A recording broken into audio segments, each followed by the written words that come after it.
Today we're going to be talking about the most perilous subject imaginable, how to talk to atheists. It's a very fraught game, talking to atheists, because if you're not careful, the atheist could become mad, even enraged, and take on its multi-armed form, and that's just a problem nobody wants to have. Or I may be mixing up mythologies a little bit there. Regardless, we're going to watch this video and see what we can say about talking to atheists. Say an atheist, just if I'm talking with someone, and I think most atheists would agree with this, they would say, look, I don't believe in God because I don't see any good reasons to think God exists. Okay. Correct. Okay, then it sounds like what you're looking for are good reasons. Correct. And so here, we've talked about the arguments for contingency and kalam, but I think that sometimes, our listeners to this may say, well, I don't know those arguments under my fingertips. What am I supposed to do in these circumstances? Those arguments, by the way, are also not great ones. The Kalam cosmological argument is one of the better ones, and it still sucks. I would ask questions. Yeah. And so one question I would ask here is, okay, so why should I believe there are no good reasons to believe in God? Isn't that just kind of shifting the burden? It's not me who has to give reasons to believe something. You are the one who believes in a God. You are the one who has to have reasons for that. If you want my reasons for not believing in God, well, I can just say, there is no evidence. There's no indication that there should be such a thing. So why should I even think about it? Well, you prove it to me. Well, I've heard the different reasons, and I have a different reasons to believe in God that may not be a good reason to you, but there's lots of different reasons. Can you help me see why should I believe there are no good reasons? Why should I? Another question I've heard you ask, and you might be getting to this, is, and I think this is an excellent question, they'll say, I don't believe in God because I've never encountered any good arguments for God's existence. And you say, okay, well, there's a lot of arguments for God's existence. Which do you think is the best one? Obviously, you think it still fails, but out of all of the arguments you've clearly assessed, which is the best one? And I think the Kalam cosmological argument is probably one of the best ones, if not the best one. But that's not saying a whole lot. I don't know what you could glean from that. I mean, the big problem with all these apologetics arguments is this. They all rely on enough ifs that you may as well just be boldly asserting that there is a God. Like, the Kalam cosmological argument goes, if this, and if this, then that. But these are all still if questions. why does it fail? That one meets with a fair amount. It depends on who I'm talking to. That's a good question. Yeah, you'd think so. But it's a good question, and it may not work well, but the point is it often exposes that the atheist really hasn't, I mean, not always, but I think there are many atheists who really haven't looked into arguments for God's existence, and their Oh, what? You mean like most Christians? Yeah, shocker. response to that question There's proves few it. that will tell me because I could answer it in reverse to them. I would say the strongest argument against God is the problem of evil. Yeah, but here's why I don't. I don't think that's the strongest one, but obviously that is a considerably strong one. Bart Ehrman is a biblical scholar. He was originally a fundamentalist Christian becoming a biblical scholar. And after learning the biblical scholarship, became more of a liberal Christian who took it less literally. And then finally, he became an atheist over the problem of evil. But I think that does mark it as a huge problem. But I think that's far from the biggest one. The biggest one for me is, where is the evidence? There should be some. Find it to be compelling. Here's why I don't find it ultimately compelling to me. I've had atheists when I've put it forward, I've heard say there is no best argument. They're all bad. I'm like, well, give me one of the better ones. Yeah, they're all. Well, they are all bad, but I mean, I think you can say some of them are worse than others. For example, Pascal's wager is a bad one because it neglects the fact that there are more than two options. It's not believe in God or don't believe in God. There are more options than that. If you don't know Pascal's wager, well, congratulations on living under a rock for so long. Pascal's wager is just that, I'm not losing anything by being a Christian, but if you're wrong, you're losing everything. Well, what if we're both wrong? What if the Muslims are right? Then we're both in big trouble because I've read the Quran. The Muslim hell is way worse than the Christian one, just for the record. All equally terrible? I mean, that doesn't seem right. Most philosophical positions that people hold, there can be better or worse arguments. There are better and worse arguments for atheism. The problem of evil is better than my priest was mean to me when I was 5, or I had religious parents that never let me go out with my friends. One of those is going to be better than the other. So sometimes I'll try very hard with this. I'll say, well, what's the least bad argument you've come across? So sometimes I'll phrase that. What's the least bad one? Now, when I've heard you do this, Well, when I give a good answer for that, what is your response going to be? Because I feel like you are talking about catching people unaware, as it were. You're talking about finding people who just like haven't thought about these things enough. They dismiss an argument and they don't really have good reasons for dismissing it. They just find it overall silly. But again, when it comes to something like the Kalam cosmological argument, my rationale for saying it's a bad argument is just that it relies on too many ifs, too many unknowns. If this is true, if this is true, if this is true, then that's true. I also feel like the then that's true is kind of a non sequitur. I mean, there's more than one, but that's also a big non sequitur. But yeah, I mean, like, what's your response to when I say why that argument is a bad one? On Catholic Answers Live, though, I've never heard a compelling response. I've just heard something that exposes them. And again, I'm not saying this of all atheists. There are obviously very intelligent atheists who are seeking the truth, I think. Yeah, and I think we don't want to have these questions as like gotcha moments. It's more like, help me understand. Like, in order to say there's no good reasons to believe in something, you could either have not looked at the reasons, and hence you haven't found any, or you've looked at the reasons and found them wanting. Now, a retort to me might be, well, what's the best reason to believe in Bigfoot? Yeah. And I think there's this idea. That's a pretty good question. I mean, what is the best reason to believe in Bigfoot? At least when it comes to Bigfoot, we have things purporting to be pictures of Bigfoot, though they are no doubt fake or misinterpretations of things. But, you know, at least we do have, like, people trying to make some sort of, like, evidence-based case for Bigfoot. We don't have that for God. We have, so I've got a book, and this book says that God is real, which is not, like, a fantastic form of evidence, if you ask me. Idea that something, if something is, what they'll say is, I think, and I always want to get inside people's heads. So one thing, I think, honestly, Matt, I think many people are atheists because they think that if there were good reasons, they would be universally believed. And like all the smartest scientists in the world, and we would all accept this, and yeah, that we would agree. But that's just not how it works with philosophical topics. I think that's a good point to a certain extent. Yes, human psychology is a very interesting thing indeed. I think if Jesus appeared in the sky tomorrow and raptured all the Christians, that would be pretty compelling evidence that Jesus exists, and that would be pretty compelling evidence that Christians were right, but at the same time, I'm not sure everybody would believe it. Regardless, I think most people would. So yes, there are some things you could do that would make, like, other people believe almost universally in something. I mean, just think about, like, the wide proliferation of beliefs as it has been so far in human history. For example, we have generally convinced everybody that slavery is bad. There are very few people out there who will say slavery is good. And so, like, you could, and at points in, like, the America's history and the history of other countries, it's been overwhelmingly Christian. So you can, like, get to the point where people are, like, overwhelmingly convinced of something based on whatever. Now, the question is, what evidence is good enough for everyone? And since everyone has a different standard, that's obviously going to be a very hard thing to match, to reach. But I don't think it's impossible to get to at least like an almost universal belief in something. It's just like a big problem that that's not happening. I mean, like, as Christianity increases in places like Africa, it's on the decline in places like America and Europe. So I think, like, there are some big problems with the argument that, you know, if there were enough evidence, it'd be universally believed. I mean, we have plenty of evidence for evolution, and still only, like, what, 60% of Americans accept it in some form or another. So yeah, I mean, like, evidence isn't enough for everybody, but I think any intellectually honest person, if given good enough evidence, would be like, oh, well, yeah, of course, duh. And we just don't see that. But, you know, who would expect to, I guess. You know, people disagree, like life. Well, yeah, or like let's take ethics. Moral philosophers disagree about whether we should follow Kant or be utilitarians or virtue theorists. Even atheistic philosophers disagree about very important ethical truths. There's no scientific way to resolve that. Daniel Dennett and Sam Harris disagree about whether free will and determinism are compatible. And there's no scientific way to resolve their dispute. Philosophical questions, by their nature, you're going to have disputes where you can't get a majority on it because the question is so pointed. I think that, like, this is sidestepping the issue a little bit, because the question of whether God exists goes beyond being a philosophical question. Now, free will and determinism are essentially just concepts. Like, yes, they do, in fact, matter to, like, the human experience in some abstract sense, the truth of them or the falseness of them.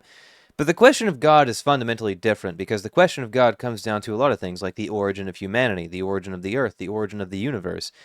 If you're claiming that a creator actually created things, then that is a claim that transcends philosophy and ventures into the realm of the scientific, which is a big problem because we don't see any evidence for that kind of thing whatsoever. Now, when it comes to asking people about, those, what is the best or least bad argument, like the retort will be, let's say the Bigfoot example. And what I would say here is, well, I think the best reason to believe in Bigfoot might be personal sightings people have claimed to have, and what's it called, the Patterson film. There's this footage of this appears to be a humanoid creature that looks like Bigfoot walking, and people have analyzed it. So I would say, well, I would think that's the best reason for, but ultimately the difference. Well, is the Patterson footage really the best example? I mean, the Patterson footage has been debunked over and over. In fact, we are pretty sure we know the guy who was in the costume, and literally, you watch videos of the guy walking, just like walking normally, and he has that same walk as the Bigfoot footage, which gives him some pretty good credibility for his claim that he was the one in the suit. Now, is that like, can we be completely sure? Well, of course not. Not about anything in particular, but I think that's pretty good evidence that like that is wrong. So that makes the Patterson footage not good evidence for Bigfoot, since we already have debunkings of it, including the person who was probably in that suit. Difference is you're not the one claiming that there are no good arguments for Bigfoot, whereas they are claiming there are no good arguments for theism. And so what they would say is that just as we casually dismiss Bigfoot, we should just casually dismiss God. Like most people don't sit around really thinking this through. Sure. And so my reply to that would be, well, I think most people take for granted that they believe things about the world. I just want to add here, drop in for a second and say that I think there are no good arguments for Bigfoot. Likewise, I think there are no good arguments for God either. Yeah, sure, you can say some are higher quality than others. With Bigfoot, all the arguments I think are very low quality. With God, I think some rise a little bit higher than Bigfoot, but not enough to say that the concept of God is significantly different than Bigfoot. So actually, I think the Bigfoot-God comparison is a very good one, which might not make these people very happy. Based on scientific consensus, and they don't figure this out for themselves. Like if I asked most people to prove E equals MC squared, 900, less than 0.001% could do it. Maybe a theoretical physicist could prove E equals MC squared. Okay. But most people accept it because they saw Neil deGrasse Tyson talk about it, and he's just hilarious and interesting, or whatever. What are you talking about? Like, mathematics is probably the one thing we can really be sure about in this universe. Like, sure, science can be pretty settled and all that, but like, mathematics, very different beast. Mathematics just works. E equals MC squared just kind of works, So, like, what are you talking about, my guy? Or Sean Carroll, it's in my science textbook and it's consensus, and we follow that. And so I think sometimes when atheists put forward it's an argument from cryptids, you don't believe in dragons, you don't believe in Bigfoot, you don't believe in Loch Ness Monster. Well, I think that's because you haven't looked at these arguments yourself either. What is the best argument against the existence of the invisible pink unicorn or invisible pink dragon, let's say, in my garage? What is the best argument against it? Maybe it doesn't kick up any dust? Well, that's because it's always flying. Well, you don't feel anything from it? Well, that's because it flies in a way that doesn't really interact with the air around it. That sort of thing. Like, you can think up all... This is what apologists do for a living. Like, I have a friend. She is an ex-gay fundamentalist Christian.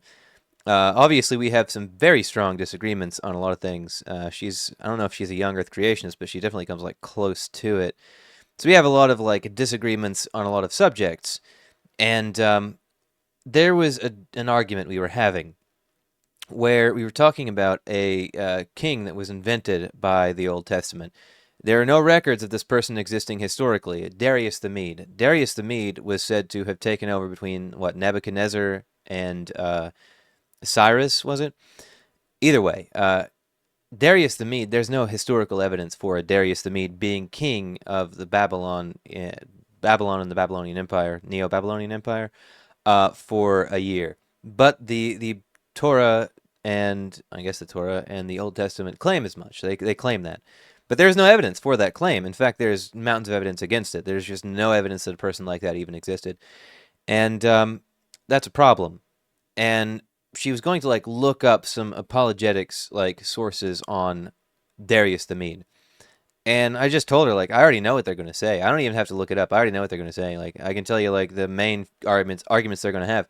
They're going to say that Darius the Mede was not a proper name, but a title, or that the Mede wasn't an indication of, like, his ethnicity or whatever, but was just, like, something playful people attached to him, or that Darius the Mede was actually just another name of, like, Cyrus or whatever. And she went to an apologetic site, and all three of those arguments were mentioned. So yeah, I mean, like, that's essentially what apologetics is. There is an invisible pink dragon in my garage. Now, you can't interact with it because, like, it doesn't interact with normal matter. It doesn't leave footprints. It doesn't kick up dust because it doesn't interact with oxygen. But it is there, and you can't really prove it's not there. And any proof you have against it, I'm just going to, like, rebut it with some, like, nonsense argument I pulled off the top of my head. So like that's what apologists do for a living, like, and it's a funny intellectual exercise that it's so predictable that when it came to Darius the Mede, I already knew, like, just immediately what three arguments they were going to use, and they did. And she was astounded, like, how did you do that? And it's like, well, I've dealt with these people a lot. Like, I know how they think about things. I know the excuses they use for like shit that didn't happen. So I knew how it was going to be. It's not hard to figure out once you figure out the game. Or yeah, and Jimmy Which has you have absolutely yeah, and I've looked at it as well because I want to believe. I want to have an open mind. Mm-hmm. It's possible there, how you believe in Bigfoot. Well, there's a lot of forest out there in Wyoming, right? And there's also, there's people who said there weren't black swans, and you're from Australia. That's right. Those are the first ones I saw, actually. I met someone when I was there, and people thought for a long. I think black swans are different than Bigfoot. In like every regard, quantitatively and qualitatively. They're very different in every way. Like, I mean, we had evidence that swans existed. We didn't have evidence of black swans. We did have evidence of swans existing. So the idea of a black swan was immediately not like entirely insane. It was a little bit out there because nothing like that had ever been seen, I suppose. But since we knew about the existence of swans, it was pretty easy to posit there could be black swans out there. So that's very different than Bigfoot, which, like, we just have no evidence of. Yes, forests are very large and all that, but I mean, think about all the solitary animals out there that we know of from these places. And yes, new ones are discovered all the time in various places, like, around the world, like the Amazon and that sort of thing. But the big problem here is, like, we are talking about very big animals that are going to have a minimum breeding size community that's going to be fairly large for what they are, if they are apes, which they seem to be by all accounts. And we just, like, don't see the evidence for that. We would find them. We would find their bones. We would find their breeding communities. We would find this sort of thing. There's no reason that we haven't found these things if they exist. So I think it's pretty safe to say Bigfoot is not real. There is no evidence for Bigfoot. Yes, I mean, if you want to get technical, I guess Bigfoot could be some kind of spiritual entity, like the natives made it up or whatever. And it just, like, it exists because they made it up. It's like some tulpa or something, I think is what that's called. But again, there is no more evidence for that than the invisible pink dragon in my garage. A long Perth, time there probably. there were no black swans, people told me. But I would say, well, so those are the best reasons for, but I would say they're counterbalanced by reasons against. Like, if there were this population of hominids in this particular region, we would expect to find carcasses, droppings, more sightings, because we do not find these empirical observations for unicorns or Bigfoot or Loch Ness or whatever, then I think it's safe to agree. Most people will follow the consensus among zoologists about saying these creatures do not exist. But what does any of this have to do with talking to atheists? Are you talking to atheists about Bigfoot? Is that what's happening here? Because I'm sure there are some atheists that do believe in Bigfoot. But is that what we're doing? Because that's like, what does this have to do with talking to atheists exactly, Trent? But the existence of God is not like the existence of cryptids, which are disputed animals. Also, I just noticed this is Pints with Aquinas. I should have noticed that earlier. What are they having pints of? These people, I mean, they might be Catholics or whatever, drinking beer, I guess, but what are they having pints of? Did I miss that? Did they tell us what they're having pints of? I'd like to know. It's God is not something is not a being in the universe that you try to find. There's no field of science dedicated to determining whether God exists. It's a philosophical Explain question why for people. It's not simply a philosophical question. If you're claiming God created the universe and intervenes in the universe, then it's a question of science. And, of course, we just don't see that. We don't see any evidence for that. That's the big problem, Trent. You're not going to get out of it. So I don't even know if that guy's name is Trent. I don't know which one of these people is Trent. But I digress. I don't know what exactly you're trying to do here with this little bait and switch. You know, you're trying to say, well, God is real. He intervenes with the universe. He made the universe, but it's just a philosophical question. No, it isn't. It's not. Why is this not a scientific question exactly? I would say it's because science is devoted to finding natural causes and explanations for things we observe in the physical universe. And God is supernatural. You can't get out of it that easily. I mean, again, if you're saying that God exists and interacts with the universe, that makes him something in the realm of the natural. You may not be able to, divine God from it specifically, but if there are things happening in this universe that aren't according to natural law that imply intervention in the universe, you can find a way to actually, postulate the idea of God somewhere in there. I don't know if I'm using that word correctly, but yeah, you can if God intervenes. So does God intervene is the big question. If yes, that is within the realm of science because it's happening in the natural universe. So science is committed to understanding physical and observable phenomena in the universe and science explains things according to regular laws of nature that are applied. So science is good at finding basically material things, or at least things that constitute the material universe. But when we're talking about whether certain immaterial things exist, there's no scientific test. And it's not just God. I mean, But there are scientific tests to determine whether something is happening outside the purview of the natural world. For example, if you are performing a test and you see something that there is no natural explanation for, that you cannot even begin to explain naturally, that might imply outside intervention. Like, let's say you are in a room with some Christians and they are praying over a veteran, and let's assume this isn't a scientific setting, but that there are scientists involved for some reason, and they're praying over this veteran and his leg grows back. You can at that point sort of divine, if nothing else is happening, that there is some outside intervention from the supernatural. We don't see anything like that happening. It's a big problem. minds exist, Yeah. free will, numbers, Moral facts. Moral facts. Mathematicians dispute whether numbers are real. Some are Platonists, think numbers really do exist because math is universal and you can't change it. Yeah. Every culture on Earth does not have a story of Batman, but every culture on Earth has 2 + 2 = 4. It's not a truth we invented, it's a truth we discovered, but if we discovered it, where is it? Yes. Okay, so that was something, wasn't it?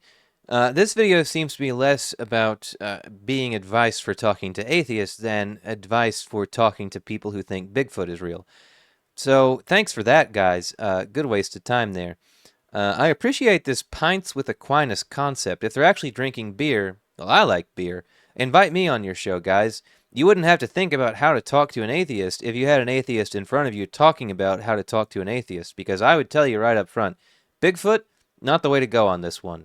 Anyway, thanks for watching. I hope you have a good one. Yes, this includes you, Pints for Aquinas dude and Trent Horn.